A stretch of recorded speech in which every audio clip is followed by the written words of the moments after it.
আমরা যখনই অনলাইনে যাই মানে কিছু সার্চ করি বা একটা মেসেজ পাঠাই আমাদের ডেটা কিন্তু একটা সত্যিকারের ফিজিক্যাল জার্নি করে। হ্যাঁ, একদম ঠিকই শুনেছেন। তো আজকের আলোচনাটা ঠিক এ নিয়ে, এই অবিশ্বাস্য যাত্রার প্রতিটি ধাপ আমরা আজ দেখব। কখনো কি মনে হয়েছে যে একটা ক্লিকে আসলে ফিজিক্যালি ঠিক কি ঘটে?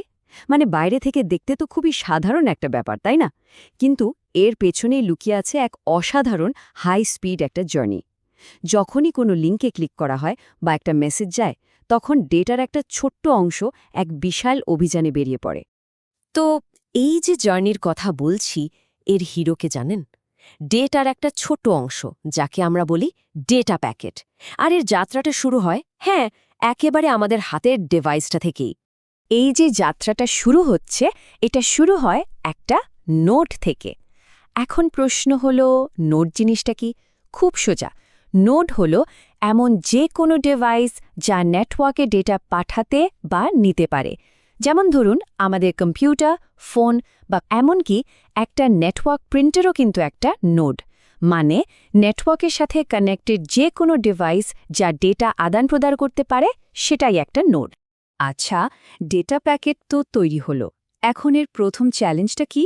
প্রথম চ্যালেঞ্জ হলো লোকাল নেটওয়ার্কটা পার করা। মানে বাসা বা অফিসের ভেতরে যে নেটওয়ার্ক সিস্টেম, সেটা। এই পর্যায়ে বেশ কিছু স্পেশাল ডিভাইস আছে যারা অনেকটা গাইড বা পথ প্রদর্শকের মতো কাজ করে। তো এই বিল্ডিং থেকে বেরোনোর প্রথম গেটওয়ে বা দরজাটা হলো নেটওয়ার্ক ইন্টারফেস কার্ড, সংক্ষেপে এনআইসি। এটা কম্পিউটারের ভেতরে থাকা একটা কার্ড, আর ডেটাকে নেটওয়ার্কের দিকে পাঠানোর জন্য এটা একদম অপরিহার্য। আরেকটা মজার ব্যাপার কি জানেন? প্রত্যেকটা এনআইসির একটা ইউনিক ম্যাক অ্যাড্রেস থাকে, অনেকটা আমাদের আঙুলের ছাপের মতো, যেটা দিয়ে লোকাল নেটওয়ার্কে কোনো ডিভাইসকে চেনা যায়। আগেকার দিনে ব্যবহার করা হতো হাব। হাবের কাজটা ছিল অনেকটা একটা বোকা মেগাফোনের মতো। মানে সে ডেটা পেলে নেটওয়ার্কের সবার কাছে চিৎকার করে পাঠিয়ে দিত, দরকার থাকুক বা না থাকুক। কিন্তু এখন আমরা ব্যবহার করি স্মার্ট সুইচ। আর এটা কাজ করে একদম পোস্ট অফিসের একজন দক্ষ মেল সর্টারের মতো। সে ডেটা প্যাকেটটা ভালো করে দেখে আর একদম ঠিক ঠিকানায় পৌঁছে দেয়। এতে নেটওয়ার্কটা অনেক বেশি এফিশিয়েন্ট হয়ে যায়, তাই না? ওকে, সুইচের পর এবার আসছে রাউটার। একে বলা যেতে পারে পুরো নেটওয়ার্কটার জিপিএস। কেন? কারণ রাউটারই আমাদের লোকাল নেটওয়ার্ককে বাইরের বিশাল ইন্টারনেটের সাথে কানেক্ট করে। এটাই ডেটা প্যাকেটের আইপি অ্যাড্রেসটা দেখে ঠিক করে দেয় যে তাকে কোন পথে পাঠাতে হবে। আর ইন্টারনেটের যে বড় বড় কোর রাউটারগুলো আছে, সেগুলো তো সেকেন্ডে লক্ষ লক্ষ প্যাকেটের রাস্তা ঠিক করে দিতে পারে, ভাবা যায়? এর পরের যে ডিভাইস, তার নাম মডেম। আর এর কাজটা হলো একজন দক্ষ ট্রান্সলেটর বা অনুবাদকের মতো।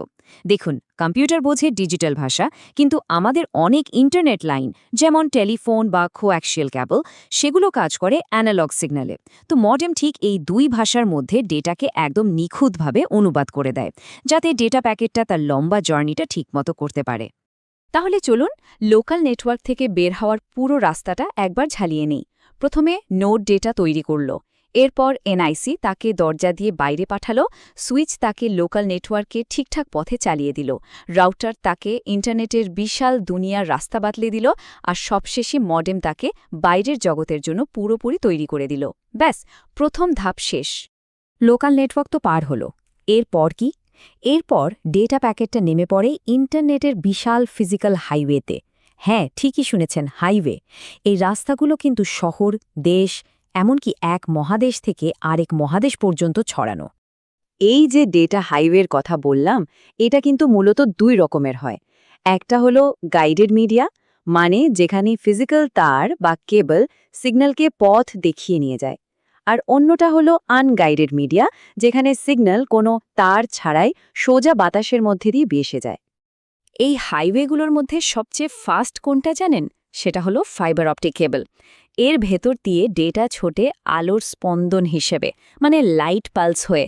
আর পুরো পৃথিবীতে প্রায় ১৩ লক্ষ কিলোমিটারেরও বেশি সাবমেরিন ফাইবার অপটিক কেবল পাতা আছে।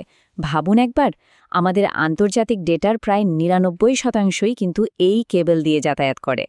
অন্যদিকে আছে রেডিও ওয়েভস, আমাদের খুব পরিচিত ওয়াইফাই বা ব্লুটুথ। এগুলোর পেছনের টেকনোলজি কিন্তু এটাই। এটা ডেটাকে কোনো তারের সাহায্য ছাড়াই বাতাসে ভাসে এক জায়গা থেকে আরেক জায়গায় নিয়ে যায়।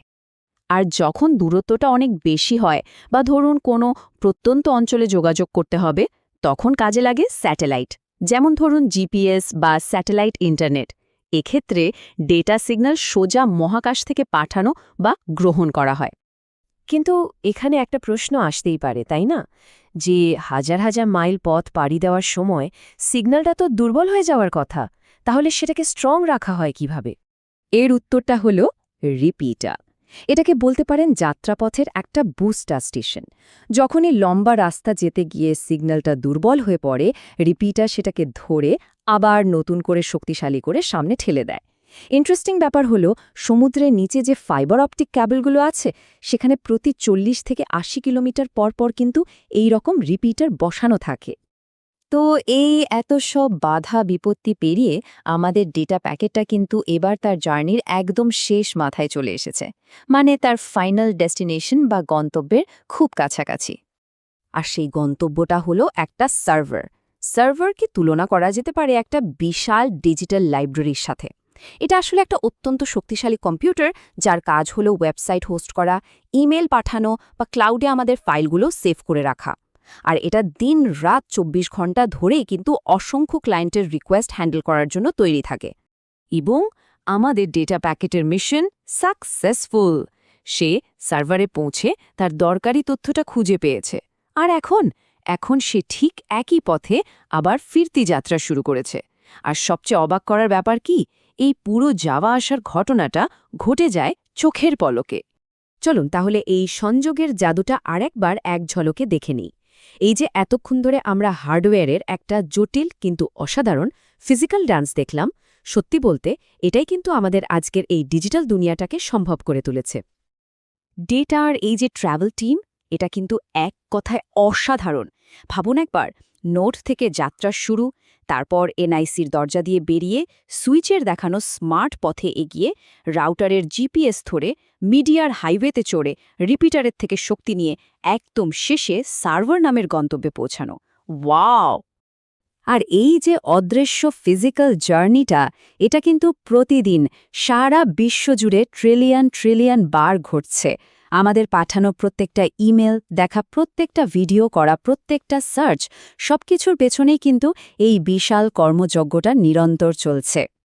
এই যে অদৃশ্য এক ফিজিক্যাল ড্যান্স, এটাই আমাদের আজকের পৃথিবীকে চালাচ্ছে। কিন্তু প্রশ্নটা হলো, এর বিবর্তনের পরের ধাপটা কি হতে পারে? ভবিষ্যতের ইন্টারনেট কি আরও অনেক বেশি ফাস্ট হবে, আরও বেশি অদৃশ্য হবে, নাকি আমরা এমন কিছু দেখব যা আমরা এখনও কল্পনাও করতে পারছি না?